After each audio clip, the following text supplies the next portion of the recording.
This is my Bally Astrocade collection, and it was called several names. Originally came out, I do believe, in 1977 by mail order.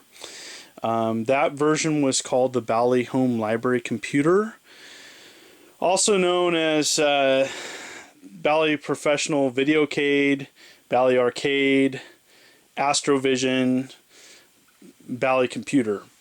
My version that I have, that I plug in and play on a regular basis, is the Montgomery Ward edition, which is white.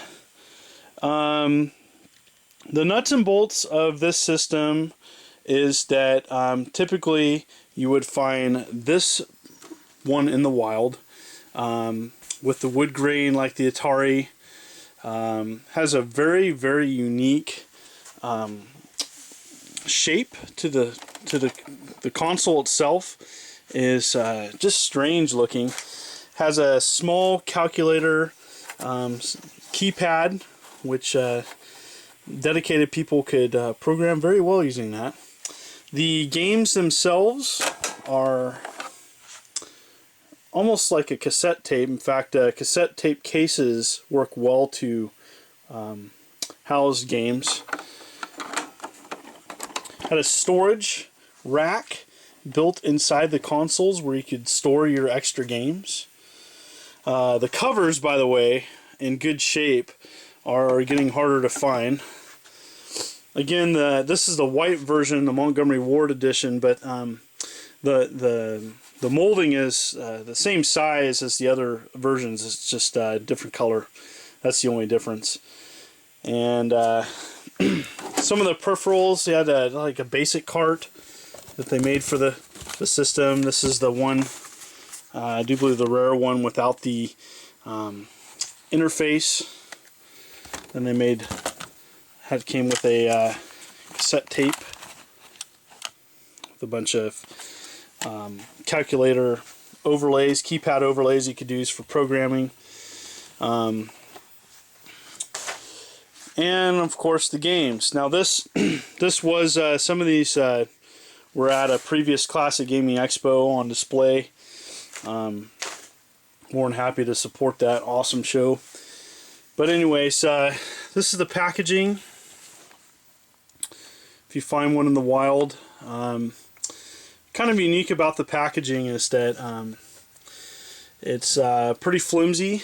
You open it up and your cartridge will like fall out. This one's sealed. And some of the more common games, Galactic Invasion, I think is probably one of the more common games.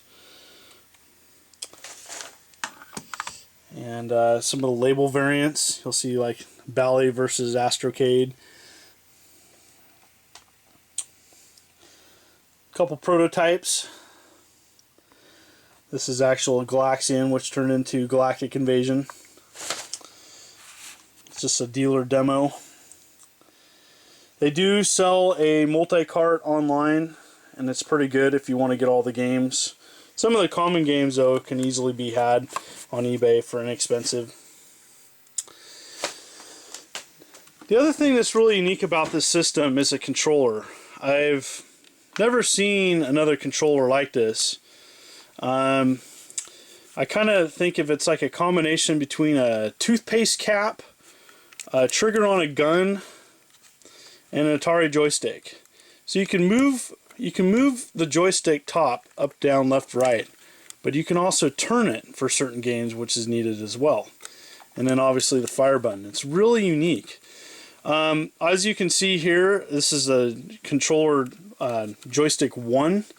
1 and 2 are easier to find. The ones with the stickers 3 and 4 on the controller ports are much harder to get. Another unique thing about the system, it is one of the first systems with 4 individual controller ports. You could play a couple games 4-player. Pretty neat. I'm going to turn this on and essentially show you the graphics. Graphics were definitely, I feel, has kind of the high res of an Intellivision game. It's kind of fun to play. This is the best, I feel, one of the best games on the system. I'm gonna easy.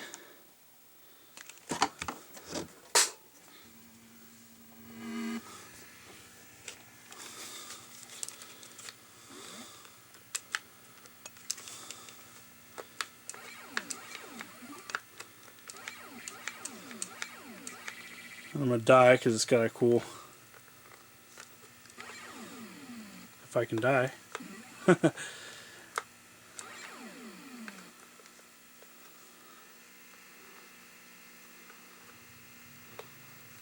on, kill me. Anyways, that's a little bit about the graphics, but anyways, I hope this helps you out. Like all the other consoles on this video, this is definitely a more uncommon system. I would say a system, especially this one, you can get these boxed, typically with games, 100, 150 on eBay. Loose, you can get them more. The big thing with this system is that it does tend to overheat if you play it any amount of time. But definitely some of the common games are these, but some of the more rare games are the third-party stuff. This is the Mrs. Candyman. This is another uncommon game. Muncher is like a Pac-Man ripoff. Excellent game. And this is Sneaky Snake. So again, hope this gives you kind of a nuts and bolts of the system. I hope it helps with collecting it, and thank you for looking at this.